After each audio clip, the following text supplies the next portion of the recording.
She was a strange person because after she left the house, she just kind of got a little strange. She's really friendly. Sometimes she'll call and real sweet, and 10 minutes later she'll come and call in a rage, just screaming at my wife.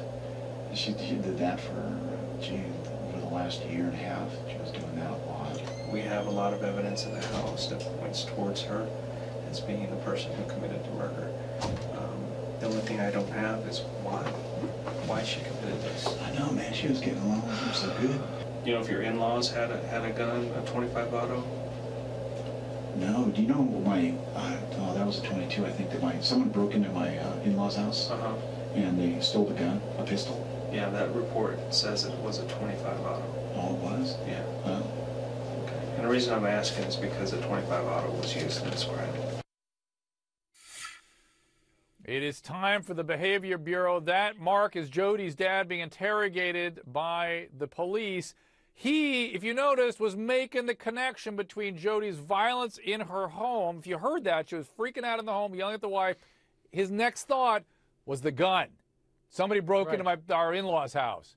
That was his next thought. Of course, because Travis did not have a gun. Shelves would fall down if she jumps up on a shelf, or clothing would be disturbed. It is so painfully obvious.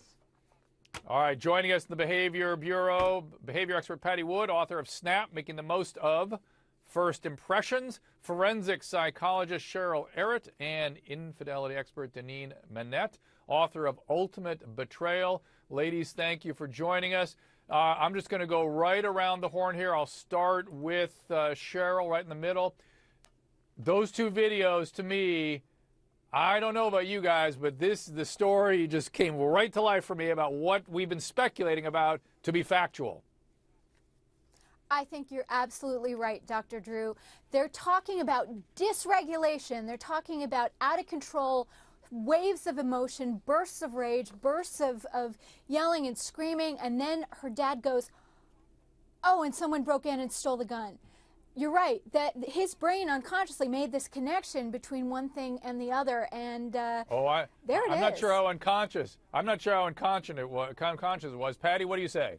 So striking when you see somebody that's being honest. When I train people in interviews and interrogation techniques, when they're honest, they're matching and mirroring, and he is matching and mirroring his interview, unlike Jodi. And you also notice his emotions match what's going on, unlike Jodi in her interrogation. Yes, very serious. It's a very profoundly serious situation.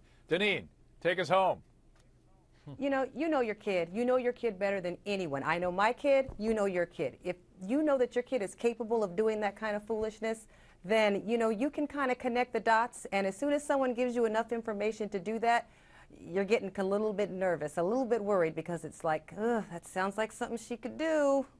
Well, not only that, something like they both were saying she's been getting like that lately. We've been seeing this escalation of horrible